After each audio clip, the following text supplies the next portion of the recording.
உண்மையை சொல்லணும் அப்படின்னு அதிமுகவில் இருக்கிற அத்தனை தலைமைகளும் எங்களை தொடர்பு கொண்டு பேசினார்கள். அதுகொண்டு பாரதிய ஜனதா தலைவர்களை என்னை சந்திப்பதற்கு நேரம் கேட்டார்கள்.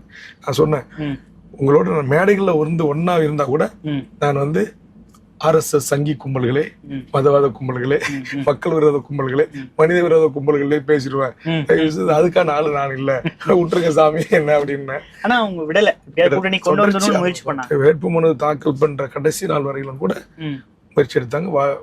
தாக்கல் வாபஸ் பெறுகின்ற வரையிலும் கூட முயற்சி எடுத்தாங்க. அதனாலதான் அந்த கேமரா சின்னத்திற்கு இவ்வளவு அலாட்மெண்ட் ஆர்டர் என் கைக்கு வரதுக்கு காலதாமதமாச்சு. இல்ல திமுக இருந்து திருப்பி உங்களை பேசினாங்களா சார்? கூட்டணி இல்லைன்னு அறிவிச்சோன்னே இல்ல, அண்ணன் திருமாவளவன் அவர் முதலமைச்சரோட பேசுறாரு, முதலமைச்சர் அவரோட பேசியிருக்காரு. நீங்க எப்படியாச்சும் சமாதானம் பண்ணி கூட்டுவாங்கன்னு சொல்லியிருக்கலாம். அண்ணன் திருமாவளவன் என்னை ஒரு முறைக்கு பல முறை தொடர்பு கொண்டு எப்பவுமே திருமாவளவனுடைய பேச்சுக்கு மதிப்பு கொடுக்கறது, நான் அதற்கான கொஞ்சம் கால அவகாசம் கொடுத்தேன்.